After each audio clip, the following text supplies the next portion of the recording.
point of this video is I really just want to see if a 50 caliber bullet can go through a book. I'm pretty much ready to go to heaven right now. If I die, I'll be ready for Jesus. በ2017 የቤተሰብ ዩቲዩብ ቻናል ያለው ፔድሮ ሩይዝ እና እርጉዝ የሴት ጓደኛው ሞናሊዛ ፔሬዝ የዩቲዩብ ቻናላቸውን በሚኒሶታ ይጀምራሉ። እኚህም ጥንዶች የሚሰሩ ቪዲዮዎች የቤተሰብ ቪዲዮዎችን ከ3 ዓመት ሴት ልጃቸው ጋር በመሆን ነበር የሚሰሩት። ሞናሊዛ በሚሰሩት የቤተሰብ ቭሎግ ቪዲዮዎች ደስተኛ ብትሆንም ሩይዝ ግን ያ ብቻ ደስተኛ አላደረገውም። እሱም በቪዲዮዎቹ ላይ አስደሳች ናቸው ብሎ የሚያስባቸውን አደገኛ ነገሮች መጨመር ፈለገ። በጁን 26 2017 እኚህ ሰላማዊ ቪዲዮዎች ይበቁኛል በማለት ሩይዝ በራሱ ላይ አደገኛ ሙከራን ለማድረግ ተዘጋጀ። ሙከራውም የሴት ጓደኛው በካሊበር ሽጉጣቸው እንድትተኩስበት ነበረ። ይህም ሽጉጥ ከእጅ ሽጉጦች ውስጥ በኃይለኝነቱ የታወቀ ነው። ሐሳባቸው ሩይዝ ደረቱ ላይ መጽሐፍ በማድረግ የሴት ጓደኛው እንድትተኩስበት አድርጎ ጥይቱ መጽሐፉን አልፎ ይወጣል ወይንስ አይወጣም የሚል ነው። The point of this video is I really just want to see if a 50 caliber bullet can go through a book. I'm going to stand behind it and Mona Lisa is going to shoot it, hoping she hits the book, hoping she hits the book and not me.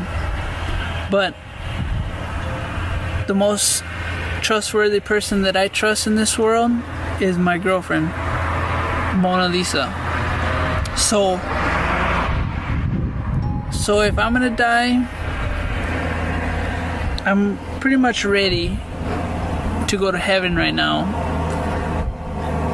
If I die, I'll be ready for Jesus.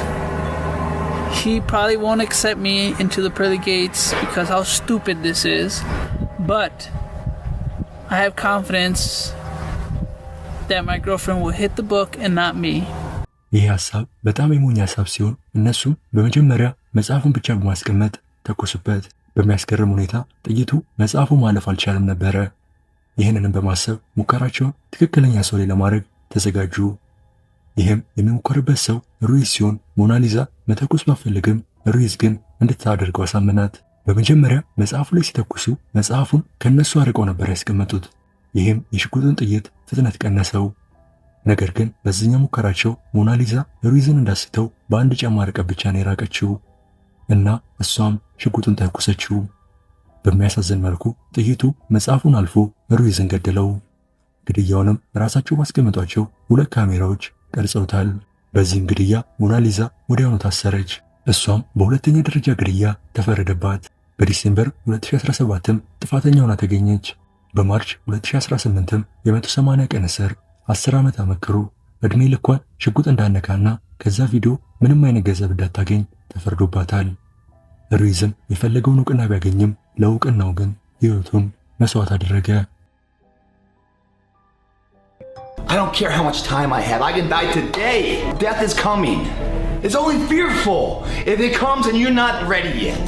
ይህ ሰው የ37 ዓመቱ ጆርጅ ሲሆን ቦዲ ቢልደር፣ ሞቲቬሽናል ስፒከር፣ ሞዴል፣ አሰልጣኝ፣ የቲቪ ሾው አቅራቢ፣ ሜዳሊያ ያገኘ ሬስለር፣ የቀድሞ የዩኤስ አርሚ ሬንጀር። ምን ልበላችሁ ጆርጅ ያልሰራው ስራ አልነበረም። እሱም እውቅናውን በደንብ ያገኘው በቲቪ ላይ በሚያቀርበው የአካል መጠበቂያ እንቅስቃሴዎቹ ነበረ።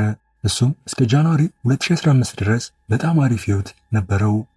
ነገር ግን በዚሁ በጃንዋሪ ወር ጆርጅ የኤነርጂ መጠጥ ማስታወቂያ ካሊፎርኒያ በሚገኝ የባቡር ሐዲድ ላይ በሚሰራበት ሰዓት አስደንጋጭ ነገር አጋጠመው። በጃንዋሪ 17 2015 ጆርጅ ለዚህ የኤነርጂ ድሪንክ በአንድ የባቡር ሐዲድ ላይ ከ2 የቡድን አባላቶቹ ጋር እየሰራ ነበረ። በቦታው የነበሩ ሰዎች ባቡሩ ሲመጣበት ባቡሩን ለመቅደም በሚመስል መልኩ ከባቡሩ ፊት ሲሮጥ ነበረ ሲሉ ተናግረዋል። የባቡሩ ሹፌርም የጆርጅን አደገኛ ሙከራ ሲመለከት የባቡሩን ክላክስ በተደጋጋሚ ሲያጮህና የባቡሩን ፍሬን ሲይዝ ነበረ። ነገር ግን ፍሬን ቢያዝም ባቡሩ በከፍተኛ ፍጥነት ስለሆነ የሚሄደው ጆርጅን ገጨው። በዚህም ወዲያውኑ ሕይወቱ ያልፋል። በባቡሩ ላይ የነበረው ካሜራ እንደሚያሳየው ባቡሩ ሲመጣ ጆርጅ ደግሞ ከባቡሩ ፊት ሲሮጥ ይታያል። ከጆርጅ ጋርም የነበሩት አባላቶች ጆርጅ ከባቡሩ ጋር ይሽቀዳደም አልነበረም የሚሮጠው ሲሉ ተናግረዋል። መርማሪዎች እንዳሉት ጆርጅ ባቡሩ የሚሄድበትን ሐዲድ ቀድሞ ባለማወቁ ነው ይህ አደጋ የተፈጠረው ብለዋል። የሚያስገርመው ጆርጅና ቡድኑ በዛ ቦታ ላይ ለመቅረጽ ፍቃድ አልሰጣቸው ነበረ። በሱ ሞት ላይም ማንም አልተከሰሰም። ሞቱም ድንገተኛ አደጋ በሚለው ተገልጿል። ጆርጅም አሪፍ ቪዲዮ ለመስራት ሕይወቱን አጣ። ቴድዙ ጃፓናዊ ላይቭ ስትሪመር ሲሆን የቀድሞ የክፍሉ ተማሪ ስለሱ ሲናገር ብቸኛ እንደሆነና ብዙ የራሱ ችግሮች እንዳሉበት ተናግሯል። ከችግሮቹ አንዱ ያለበት ደረጃ 4 የአንጀት ካንሰር ነው። እሱም በእነዚህ ምክንያቶች ላይቭ ስትሪሚንግ ይጀምራል። በአጠገቡም ምንም የሚያወራው ሰው ባለመኖሩ ኦንላይን ላይ የሚከታተሉ ሰዎች ብቻ ነበሩ ጓደኞቹ። በጊዜ ሂደት ቴድዙ ተራራ የመውጣት አባዜ ይጠናወተዋል። ተመልካቾቹም በበረዶ የተሸፈነውን ፉጂ ተራራን ወጥቶ እንዲያሳያቸው ጠየቁት። እሱም ይህንን ተራራ በክረምቱ ወቅት ወጣ።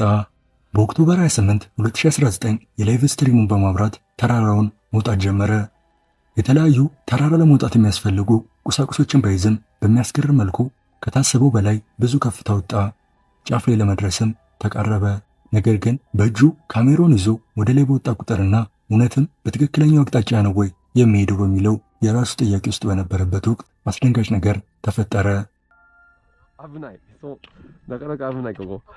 ここが、滑って下山する。よし。岩を耐える。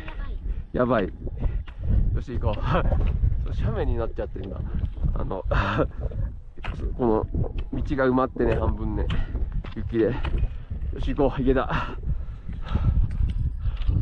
道合ってんのこれ。なんか相当埋まってんだけど、雪で。よし、行こう。ここも危ないね。ちょっとね、斜面。滑る。うわ。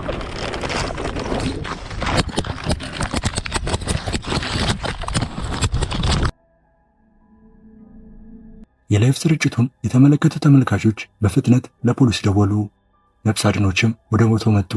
እነሱም የላይቭ ስርጭቱ የተደረገበትን ቦታ ማዕከል በማድረግ እዛው አካባቢ መፈለግ ጀመሩ። ለ4 ሰዓታትም ቡድኑ በዛ ከፍተኛ እንቅስቃሴ ባለበት ተራራ ሲፈልጉት ቆዩ።